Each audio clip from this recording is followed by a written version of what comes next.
All right, welcome everybody to this live coding session for our module on model training. It's going to be pretty cool. Actually, this session is not going to be very long because we're going to quickly move away from our local repository or like local environment with the notebook and things like this. And we're going to quickly start doing a bunch of stuff like in the cloud platform environment. And we're going to start exploring the technologies to be doing model management and things like this quickly. It's going to be a short session today, and just to make sure that we are up and running, as always, make sure that you have grabbed the material. If you're watching this from YouTube, from the comment, if you're watching that on Udemy, from the central repository, it should be a Google Drive that you should have access to so that you can get the content, the data, the notebooks, all this kind of stuff. And for me, I've put everything inside of MLOps, and so it means that I can just access the notebook directly in this directory. I also make sure that I work inside of my MLOps virtual environment. Well, first of all, you have such an environment available on your local computer. If you don't, just go back to the pre-course reading and it should tell you how to do that. If you have, just make sure that you activate the right environment. So for me, it's MLOps. And if you have the material and you have the virtual environment up and running, then you can do something like Jupyter Notebook to launch the notebook for today. And for me, at least, the notebook is in here. And we're going to go in the class 4 model training. That is going to be what we talk about today. And as a reminder, what we do here is we try to train a model to look at a bunch of cards and tell us whether we're going to win at the game of Belote Manier, this amazing strategy game that few people know how to play, but that is definitely one of the best thing you can do if you want to practice advanced strategic thinking and things like that. But essentially what we've done last time is we've already trained an optimal model that should be giving pretty good performances already. The only thing we really want to do today in this model training is we want to make sure that we conceptually and physically split our pipelines between model development and model training. And so it should come at no surprise that what we're going to see today, you can see that it's pretty short. There is not a lot of line of code because essentially the only thing that we do here is we take the model that we've already trained, pre-trained in some sense, and we just make sure that we train this model on all of the data that we have available because that's what you want to do. You want to have more data so they have better performance, and that's it. And so essentially, if we go into the code for today, you will see that there is a typical import of the libraries, typical editing, the typical pointers to the right path. For me here, I'm pointing into my data MLOps folder. Just make sure that you point correctly to wherever it is that you are storing your data for today. And today, so we're not going to use the synthetic data that was for the feature engineering. We have already generated our feature store. We are going to need our feature store, and we are going to need the path to the optimal model. Because if we take our feature store and we take the path to the optimal model, what we can do is we can retrain our optimal model on all of the data that's available, right? And we're going to see that today. So we're going to jump into the model training, and that is a very, very pointless thing that I just did because as you can see, it's essentially what we're going to see today, and it's pretty short. It's not a lot of code. But let's understand conceptually what's going on here.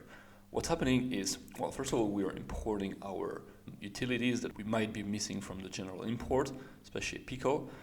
And essentially what we want to do here is, on the contrary to the model development that we did on a sample set of a few thousand rows, here we want to get as many sample data as possible from our feature store.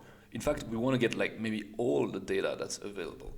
And to do that, we're just going to sample a very big number of rows. Let's see, yeah, it's just a very big number that should allow us to, let's say, draw all of the samples that exist in the feature store. And what we want to do is we want to take this data from the feature store. As you may remember, this data basically contains our information about the best way to parse, or to understand, to interpret the cards that we have in our hands.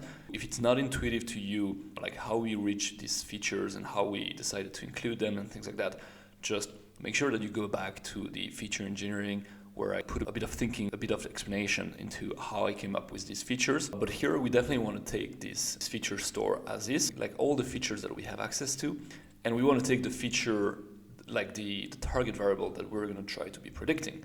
And what we're going to do is beside this feature store, we're going to be loading our optimal model. This is the model that we train. That is the output, the outcome of what we have trained in the previous module, in the model development module. This can be the output, what you've trained locally in your notebook if you didn't do the labs. But if you did the labs, then you should have launched an optimal modeling, let's say optimal model run in the virtual server on the cloud. And after having trained, let's say, searched the hyperparameter, the optimal hyperparameter from the grid search and stuff like this, you should have gotten an optimal model out of this. If you didn't go through that stuff or for any reason there was like anything wrong with it and something didn't work properly, I include an optimal model inside of the material. So you can just like take this optimal model, put it in there and load it back, at least for today. And now that you have your feature store and your optimal model, what we want to do is we want to do something very similar to what we've done before. We just don't need like a lot of things. So first of all, the only thing that we really need is our target variable and our covariates. Our segments, for instance, that was very useful for development pipeline, like to really try a bunch of stuff and to study our errors, like to see how our errors are distributed across key segmenters of our sample set. But here we don't really need these segments because we're not going to do any investigation. We're going to take the model as is, we're going to take the feature store as is, and we're just going to launch a complete training of the model. And this is exactly what we do here.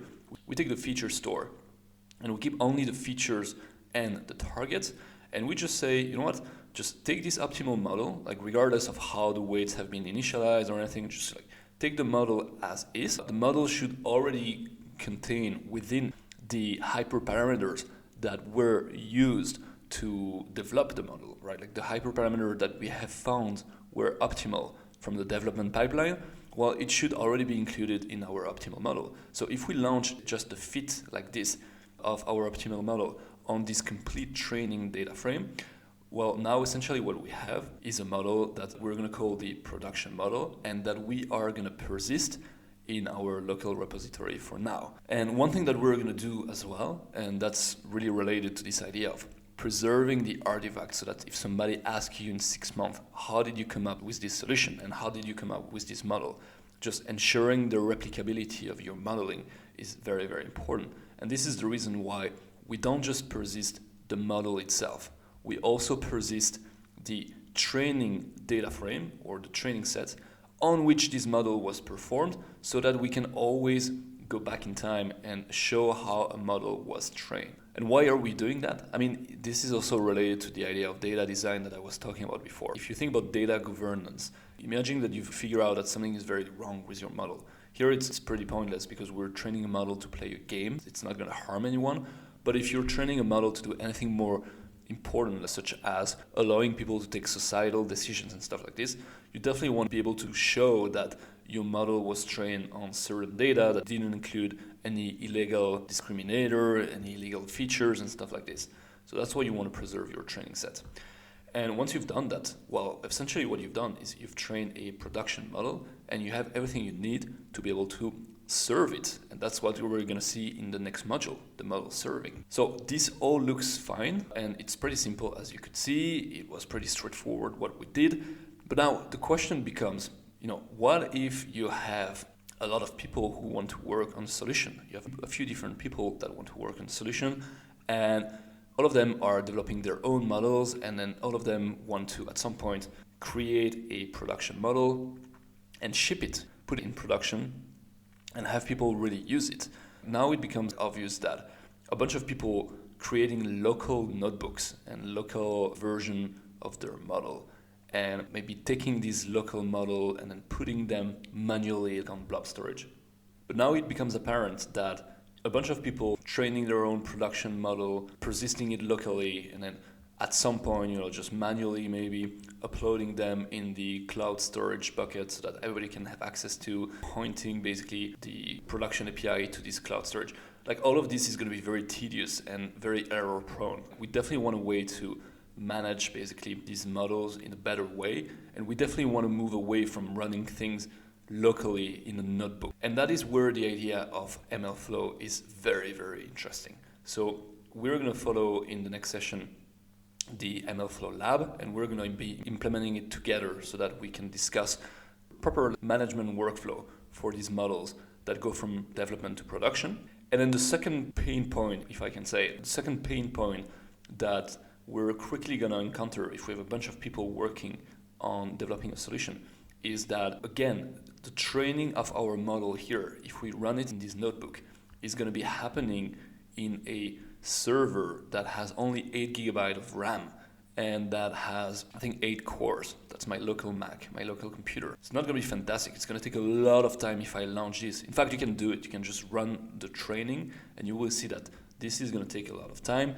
And we're not even running this training on a lot of data. We're just running it on 500 samples, and we have a model that has very few estimators. So if we want to have a model that has more estimators, that has a training on more data and stuff like this, we're definitely going to want to move away from this local training. Last time what we saw is that we could spin up our Google environment and create a new server called a virtual machine, and we could create, let's say, a new run in this virtual machine. Let's scale our server vertically so that we can process the data better. Today, what we're going to do is pretty different. We're going to leverage the tremendous power of distributed computing, a very exciting technology called Spark. And we're going to run this technology on Google Dataproc clusters, basically. It's going to become more clear what that means, but essentially, we're going to venture into the world of distributed computing.